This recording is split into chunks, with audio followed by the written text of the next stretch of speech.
F'intervista li kellu fuq Net Television waqt il-programm Analiżi, il-kap tal-Partit Nazzjonalista Bernard Grech qal li iktar minn qatt qabel qed naraw Partit Laburista li hu mifni bit-taħwit li qed iwassal l-effetti negattivi fuq il-poplu Malti Wawċi. Fost it-taħwit hemm il-musical chairs fih dan il-Labour. Ex-head of news tal-PBS instabet ħatja 3 darbiet tajjeb li kisret id-drittijiet fundamentali tal-Partit Nazzjonalista waqt li ovvjament hija l-head of news il-PBS instab ħati.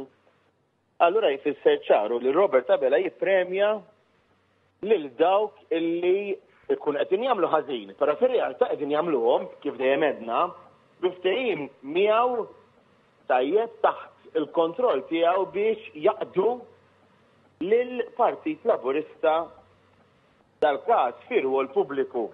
Dwar ir-rekit ta' identità, Bernard Grech fakkar li dan huwa każ fejn il-Gvern għamel skema ta' frodi li envadiet id-djar tagħna u kien għalhekk li appella biex dawk li għandhom xi informazzjoni jikkuntattjaw lill-Partit Nazzjonalista sabiex tittieħed azzjoni. Partit Nazzjonalista qiegħed jistieden lil dawk kollha li rċevew xi korrispondenza bi proprjetà tagħhom indirizzata lil xi ħadd li mhux suppost huwa reġistrat għandhom biex jagħmel kuntatt mal-Partit Nazzjonalista.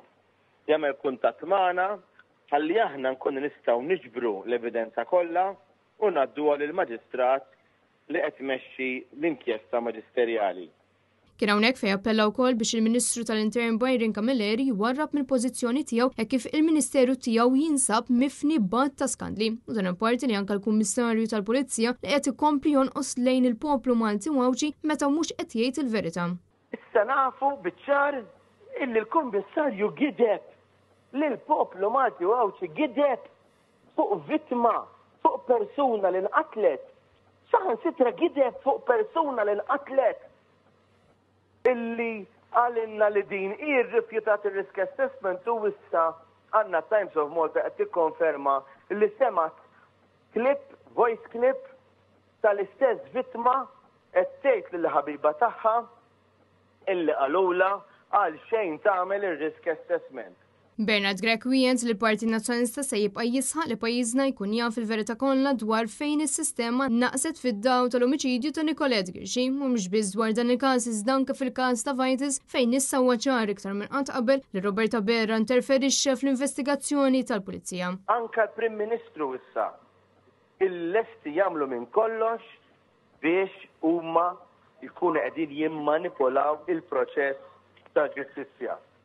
U għalhekk huwa ċar illi il-Prim Ministru flokjat is-sapport tiegħu lill-awtoritajiet li jkunu qed jinvestigaw jew iridu jinvestigaw f'dal każ l-akbar frodi li qatt pajjiżna jindaħal biex jimmina dak li jkun qed jiġri. Wednija wkoll, wetta wkoll kemm il-darba din.